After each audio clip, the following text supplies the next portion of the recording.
প্রিয় দশম শ্রেণীর ছাত্রছাত্রী, আজকে তোমাদের কাছে নতুন ভিডিওটি নিয়ে চলে এসেছি। সেটি হলো দ্বিতীয় পর্যায়ক্রমিক মূল্যায়নের জীবনবিজ্ঞান প্রশ্ন এমসিকিউ।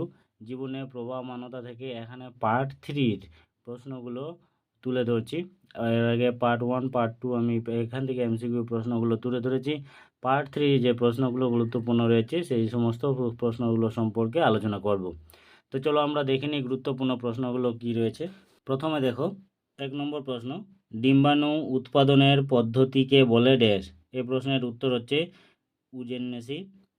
এরপরে 2 নম্বর প্রশ্ন, সম আকৃতির দুটি জনন কোষের মিলন পদ্ধতিকে বলা হয় ড্যাশ বলা হয়। এর অ্যান্সার হচ্ছে আইসোগেমি। এরপর চলো নেক্সট প্রশ্ন, আদার গ্রন্থিকাণ্ড ও ফণিমনসার পর্ণকাণ্ড হলো ড্যাশ। এর অ্যান্সার হচ্ছে সমসংস্থ। এরপরে যে 4 নম্বর প্রশ্ন, করকোদ্গম পদ্ধতিতে বংশবিস্তার করে এমন একটি প্রাণী হলো। এর অ্যান্সার হচ্ছে হাইড্রা। এরপর চলো নেক্সটে, ফুলের পুংকেশর স্তবকে ড্যাশ উৎপন্ন হয়। অ্যান্সার হচ্ছে পুংগেমেট উৎপন্ন হয়। এরপর যে 6 নম্বর প্রশ্ন, সংযুক্তি বা সংশ্লেষ পদ্ধতিতে সৃষ্টি নিষিক্ত ডিম্বাণুকে বলে ড্যাশ। এর অ্যান্সার হচ্ছে জাইগোস্পোর। এরপরে 7 নম্বর প্রশ্ন, শুক্রাণু উৎপাদনের পদ্ধতিকে বলে ড্যাশ। এর অ্যান্সার হচ্ছে স্পারমেটোজেনেসিস। এরপর চলো নেক্সটে, যৌন দ্বিরূপতা দেখা যায় কোথায়। অ্যান্সার হচ্ছে আরশোলায় দেহে যৌন দ্বিরূপতা দেখা যায়। 9 নম্বর প্রশ্ন, ভলভক্স এর জনন হলো ড্যাশ। এর অ্যান্সার অযৌন জনন। এরপর চলো নেক্সটে, অন্তর্নিশিকে অভ্যস্ত একটি মাছ হলো ড্যাশ। অ্যান্সার হচ্ছে তিমি, অন্তর্নিশিকে অভ্যস্ত। 11 নম্বর প্রশ্ন, একটি অন্ড জরায়ু প্রাণীর উদাহরণ হলো ড্যাশ। এর অ্যান্সার হচ্ছে হাঙ্গর। এরপর চলো নেক্সট প্রশ্ন, 12 নম্বর প্রশ্ন কি আছে, যে উভলিঙ্গ প্রাণী নিষেক সম্পন্ন করে সেটি হলো ড্যাশ। এর অ্যান্সার হচ্ছে যকৃৎ কৃমি। এগুলো প্রাণীটি উভলিঙ্গ প্রাণী। এরপর চলো নেক্সটে 13 নম্বর, বুলবিল গঠনের মাধ্যমে বংশ বিস্তার করে কোনটি। এর অ্যান্সার হচ্ছে চুপড়ি আলু। এরপর চলো নেক্সটে, মূলের শাখা কলম দেখা যায় কোথায়। মূলের শাখা কলম দেখা যায় অর্থাৎ কোন গাছে। অ্যান্সার কমলা লেবুতে। এরপর চলো নেক্সটে, পাথরকুচি পাতার মুকুলকে বলে ড্যাশ। অ্যান্সার হচ্ছে পত্রাশ্রয়ী মুকুল। এরপরে 16 নম্বর, শস্য নিউক্লিয়াসের সংখ্যা ড্যাশ। Answer 3n। এরপরে 17 নম্বর প্রশ্ন, জাইগোটের ক্রোমোজোমীয় প্রকৃতি হলো ড্যাশ। জাইগোটের ক্রোমোজোমীয় প্রকৃতি হচ্ছে 2n। এরপর চলো নেক্সটে 18 নম্বর, যে প্রাণীটি থার্মোজেনেসিস প্রক্রিয়া উৎপন্ন হয় তা হলো। অ্যান্সার হচ্ছে পুরুষ মৌমাছি। এরপর চলো 19 নম্বর প্রশ্ন, যে জীবের ক্ষেত্রে অনিষিক্ত হ্যাপ্লয়েড ডিম্বাণু থেকে অপর সৃষ্টি হয় তা হলো হচ্ছে অ্যান্সার হচ্ছে মৌমাছি। এরপর চলো নেক্সটে, বহির্নিষেক ঘটে কোথায়। মাছে বহির্নিষেক ঘটে। 21 নম্বর প্রশ্ন, করকোদ্গম লক্ষ্য করা যায় যে ছত্রাকে। এর অ্যান্সার হচ্ছে ইস্ট নামক ছত্রাক।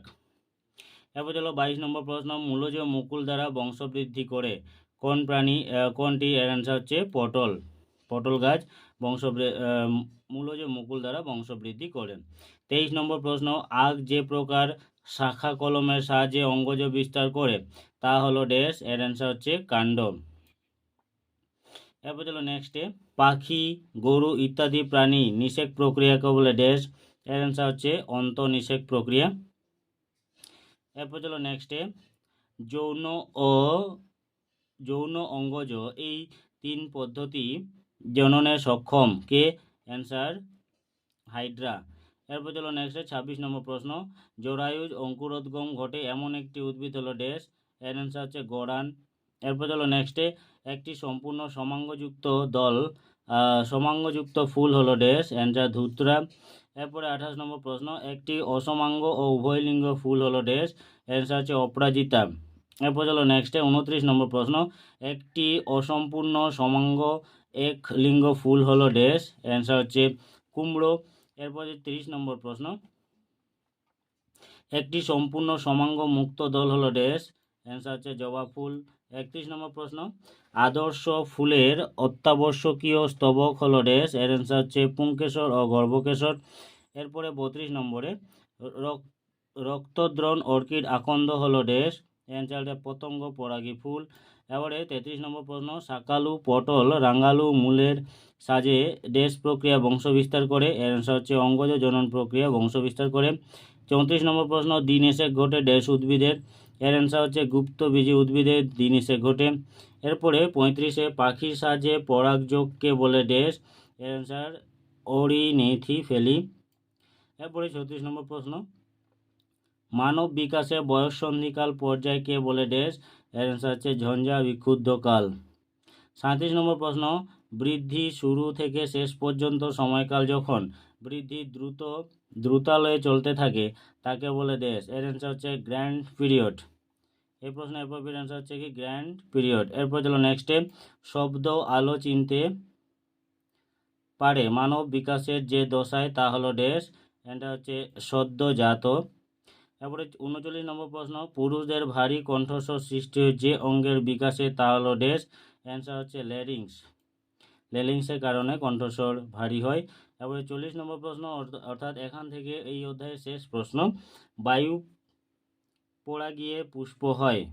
অ্যান্সার হচ্ছে বায়ু পরাগে পুষ্প হয়, এর অ্যান্সার হচ্ছে ধান। তো বন্ধুরা, এই ছিল আজকের গুরুত্বপূর্ণ এমসিকিউ প্রশ্ন তোমাদের জীবনের প্রবাহমানতা এই অধ্যায় থেকে। এখান থেকে এই প্রশ্নগুলো ভালো করে প্রিপারেশন করো, অবশ্যই কমন পেয়ে যাবে। তো আজকের মতো এটুকুই, আবার দেখা হবে নেক্সট ভিডিওতে। ততক্ষণ পর্যন্ত সঙ্গে থাকো। ভিডিওটি ভালো লাগলে লাইক করে দেবে এবং কমেন্ট করে জানাবে। ধন্যবাদ।